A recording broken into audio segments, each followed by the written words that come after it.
देखो, Indian judiciary को हम देश की आत्मा मानते हैं। ये एक ऐसी इंस्टीट्यूशन है जो हमारे संविधान और कानून का पालन करती है। ये आम आदमी की होप्स का सिंबल है।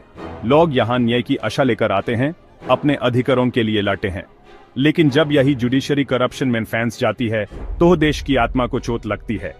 यह एक ऐसी चोट है जो देश के विकास को रोकती है। कोर्ट्स में करप्शन कोई नई बात नहीं है। यह एक ऐसी समस्या है जो हमारे जुडिशरी सिस्टम को अंदर से खोखला कर रही है। ये एक बिटर ट्रूथ है जो सालों से चला आ रहा है।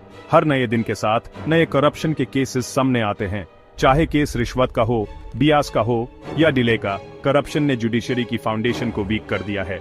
ये एक ऐसी बीमारी है जो हर लेवल पर फैली हुई है। यह करप्शन सिर्फ जजेस तक लिमिटेड नहीं है, ये पूरे सिस्टम में घुस चुकी है। क्लर्क से लॉयर तक पूरी सिस्टम में ये बुराई फैली है। हर लेवल पर लोग इससे प्रभावित हैं।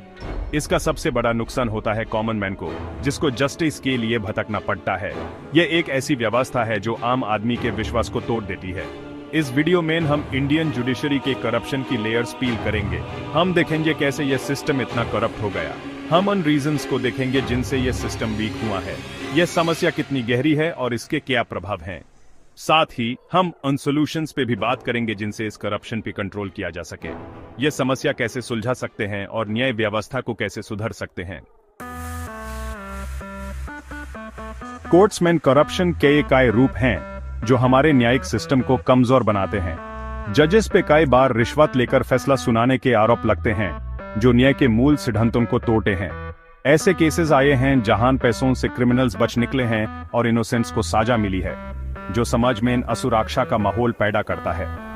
क्लर्क्स और स्टाफ भी इस करप्ट सिस्टम का हिस्सा हैं, जो अपने अधिकारों का दुरुपयोग करते हैं। फाइल्स गायब करना, डेट पे डेट देना इनका डेली का काम है, जो न्यायिक प्रक्रिया को धीमा कर देता है। बिना ब्राइब के कुछ नहीं होता, हर काम के लिए रिश्वत देनी पड़ती है। लॉयर्स का रोल भी इस करप्शन में कम नहीं है। कई लॉयर्स अपने क्लाइंट से ज्यादा पैसा निकालने के लिए केसेस को लंबा खींचते हैं। कुछ लॉयर्स केसेस को पर्पसली लंबा खींचते हैं ताकि ज्यादा पैसा कमा सकें, जो न्यायिक प्रक्रिया को और भी जटिल बना देता है। विटनेसेस को थ्रेटन करना, झूठे प्रूफ्स देना, ये सब कॉमन है जो न्यायिक प्रक्रिया को प्रभावित करता है। इस करप्शन का सबसे ज्यादा नुकसान होता है पुअर और वीक लोगों को, जो अपने अधिकारों के लिए लड़ नहीं पाते। उनके पास ना पैसा है ब्रीफ देने का, ना पावर सिस्टम से लड़ने की, जो उन्हें और भी कमजोर बनाता है। Prevention of Corruption Act 1988 में courts, including all government offices में करप्शन से निपटने के रूल्स हैं।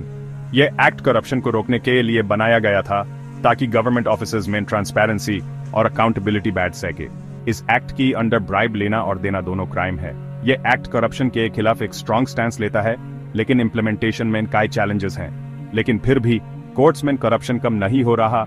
कोर्ट्स में केसेस का बैकलॉग और स्लो जुडिशियल प्रोसेस भी एक बड़ी समस्या है। इसकी एक बड़ी रीजन है इस लॉ का वीक होना। लॉ में कई ऐसे लूप होल्स हैं जो क्रिमिनल्स को बचने का मौका देते हैं। लॉ में लूप होल्स हैं जिनका क्रिमिनल्स फायदा उठाते हैं। ये लूप होल्स जुडिशियल सिस्टम को वीक करते हैं और करप्शन को बढ़ावा देते हैं। कई लीगल एक्सपर्ट्स और एक्स जजेस ने भी इस बात पे कंसर्न रेज किया है। उनका कहना है कि जुडिशियल रिफॉर्म्स की जरूरत है। उनका मानना है कि करप्शन केसेस की जल्दी हियरिंग होनी चाहिए और क्रिमिनल्स को स्ट्रिक्ट पनिशमेंट मिलनी चाहिए। ये स्ट्रिक्ट एक्शंस करप्शन को कम करने में मददगार हो सकते हैं। साथ ही जुडिशरी में ट्रांसपेरेंसी होनी चाहिए। ट्रांसपेरेंसी से पब्लिक का ट्रस्ट जुडिशियल सिस्टम में बढ़ेगा। सारे डिसीजंस रिटन में होने चाहिए और पब्लिक को पता चलना चाहिए। ये स्टेप्स करप्शन को कम करने और जुडिशियल सिस्टम को मजबूत बनाने में मदद करेंगे।